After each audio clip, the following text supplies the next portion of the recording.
Bienvenue dans Written in Voice, inscrit dans la voix, un souffle intime à écouter sur Spotify et YouTube. Un nouvel épisode environ chaque semaine autour des émotions et des réflexions humaines. La plupart de mes podcasts existent aussi en version anglaise. Le podcast d'aujourd'hui est intitulé « Pourquoi j'ai voulu tout oublier ?» J'ai eu mon bac très jeune, littéraire, option musique et latin. La création a toujours fait partie de ma vie. J'ai toujours eu cette soif insatiable de comprendre, de me trouver quelque part au fil de mes lectures. Et donc, je me suis imprégnée de tout ce qui pouvait nourrir ma pensée. Et surtout, j'avais besoin d'écrire. J'écrivais quand j'étais ado. Finalement, j'ai écrit toute ma vie. Le premier poème que j'ai publié des années plus tard était en anglais. Je l'avais écrit à 21 ans. Après mon bac, j'ai été acceptée à Hippocagne, cette grande école préparatoire qui forme l'élite intellectuelle française. Là-bas, on apprend tout, ou du moins, on essaie. L'histoire, la géographie, la philosophie, la littérature, les langues, tout en même temps. On nous demandait de lire des dizaines de livres par semaine, toujours 2 ou 3 en parallèle. C'était un banquet permanent, mais un banquet où il fallait avaler sans vraiment goûter. On ne lisait plus pour aimer, on lisait pour avaler, retenir, recracher. La lecture devenait une performance et non pas un outil qu'on aurait pu utiliser dans nos vies. Je me souviens de mon professeur de philosophie qui un jour nous a dit « Vous êtes l'élite, mais vous n'êtes rien ». C'était censé nous pousser à travailler plus, mais pour moi, ça a eu l'effet inverse. Je me suis dit « Je préférerais être rien qu'être une élite formatée. Rien, mais libre. Rien, mais fidèle à ce que j'aime vraiment. » Moi, ce que je voulais, c'était plonger profondément dans l'anglais. Cette langue m'accompagnait dans les chansons, avec son rythme, sa musique, sa manière de dire le monde autrement. Et dès que j'ai su parler un peu anglais, je m'amusais à transcrire les paroles de chansons. À Hippocagne, on effleure tout, on creuse aussi. Mais très sincèrement, il y avait trop de matière qui ne me convenait pas, et uniquement 2 heures d'anglais par semaine. Il faut faire des choix dans la vie.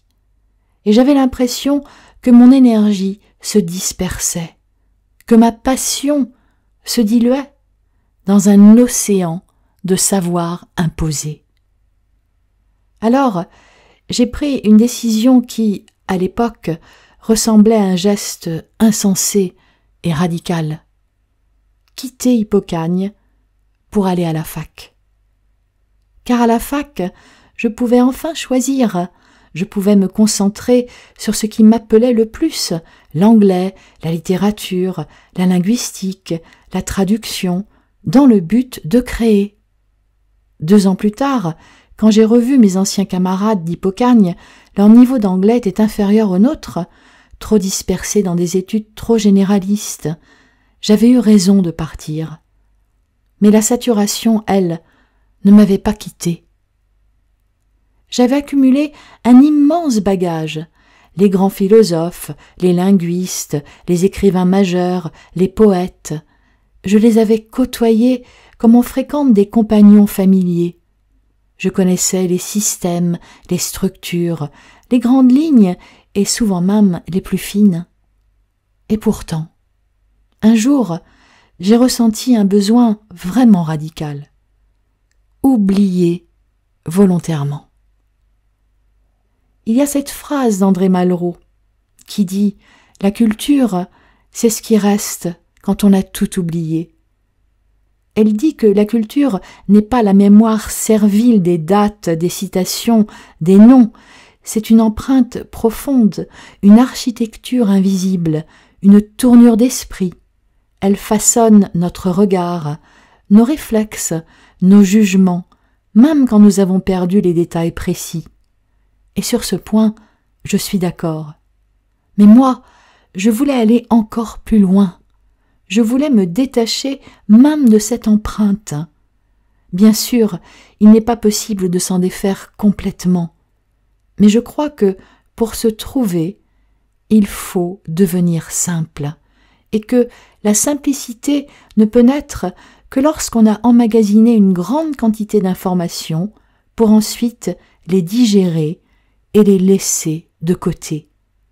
Il était temps pour moi d'oublier afin de me trouver. Parce que même la culture la plus fine peut devenir un filtre.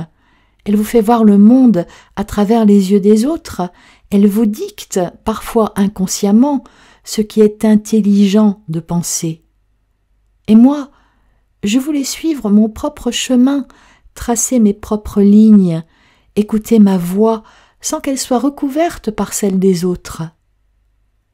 Alors oui, j'ai décidé d'oublier, de ne plus chercher à citer, de ne plus accumuler, de ne plus me demander « Que dirait un tel ?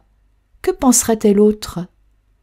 Je ne voulais pas être cette personne qui cite à tout bout de champ pour paraître intelligente. Parce que citer, ça n'est pas toujours penser, c'est parfois seulement un exercice de mémoire.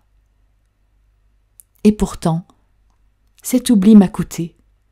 À force de m'en détacher, j'ai vraiment oublié beaucoup de choses. Parfois, je me dis que j'aurais dû garder davantage de savoir formel. Je me souviens bien sûr de certaines lignes, de certaines idées, mais si peu comparé à tout ce que je savais autrefois. Mais j'ai gagné autre chose. Cet oubli m'a forcé à chercher en moi et à creuser. Et j'ai découvert que je pouvais penser par moi-même, que je pouvais faire confiance à mon propre raisonnement, même dépouillé de ses références. J'ai appris à écrire avec mes mots, à créer avec ma sensibilité, à comprendre que ma valeur ne se mesure pas au nombre de livres que j'ai lus, mais à ce que je peux donner, ici et maintenant.